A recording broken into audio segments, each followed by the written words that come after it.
This is the purple tomato and is arguably the most controversial tomato and seed that's ever been available to home gardeners. And I grew it to see what all the hype and fuss is about. So let's harvest some, taste it, and talk about it. I've been following the journey of the purple tomato for several years since I first heard about what was happening over in the UK by Norfolk Plant Sciences. And it's really a pretty brilliant idea. Take a super common food that everybody eats, tomatoes, and infuse it with anthocyanins, which is a plant pigment which is packed with antioxidants. And it's usually found in blueberries, purple carrots, eggplant, and things of the sort. Now, where the controversy and worry starts to sneak in is when we talk about what it actually is, which is a GMO. What they did is they took a gene from purple snapdragons, which are edible, and spliced it into a tomato, which gives us the purple tomato. Now, when you hear the word GMO, you probably think the same thing that I do. You think of large-scale agriculture and patented seeds that were developed so you could spray way more pesticides on it and kill basically everything other than the crop you're trying to grow. Most common and controversial in this space is probably Roundup Ready corn, and there's been countless lawsuits against the usage of that and the fallout. So when you hear GMO and homegrown, it's probably due cause for concern, but let's really talk about it and actually taste it. I was initially on the fence about growing it because while I wanted all the health benefits and the nutrients of this tomato, the patenting and rules around it were a little bit annoying to me. You can't sell the tomatoes, you can't sell the seeds, and if the tomato accidentally hybridizes with another tomato in your garden and you sell those tomatoes or seeds, you could potentially get in trouble. I was a little apprehensive about this at first, but I ultimately realized that I don't really have a desire to sell tomato seeds. I sell plenty of other things in my garden and I sell other seeds, but there are a bajillion wonderful seed sellers out there that sell tomatoes, so it's not really something I'm looking to get into. All that said, let's actually try this thing and look at the color. I went ahead and sliced one open, and while the exterior is a little bit of a browny purple, the inside is bright luminescent purple, and it looks so cool. I'm very excited to taste this, and as a control, I'm going to be comparing it to a Sun Gold, which is my favorite cherry tomato to grow and a great gateway tomato for people who don't think they like tomatoes. I'm not going to put salt or anything on it, we're just going to bite it and see how it is.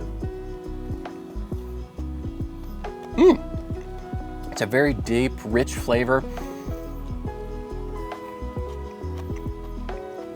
It's not super sweet, but it is very rich. And again, that color is just so cool and so enticing. This is a really delicious tomato, and I would put this in my top 3 already as far as the varieties that I've grown. I'm gonna finish it, and then we're gonna try the Sun Gold. Yeah, that's delightful. That is as good as a tomato gets. Now, in contrast, we've got the Sun Gold that I just picked off the vine. Let's see. Okay. The Sun Gold is much sweeter, as I would expect, because that's what it's known for. So they're different types of cherry tomatoes, but both absolutely delicious. Mind you, the seeds are $20, so that can be a bit of a tough pill to swallow, but in the context of how many tomatoes you can get off a plant, I still think it's not that bad. If you do have the intention of selling tomatoes or selling seeds, then I would proceed with caution as far as growing these.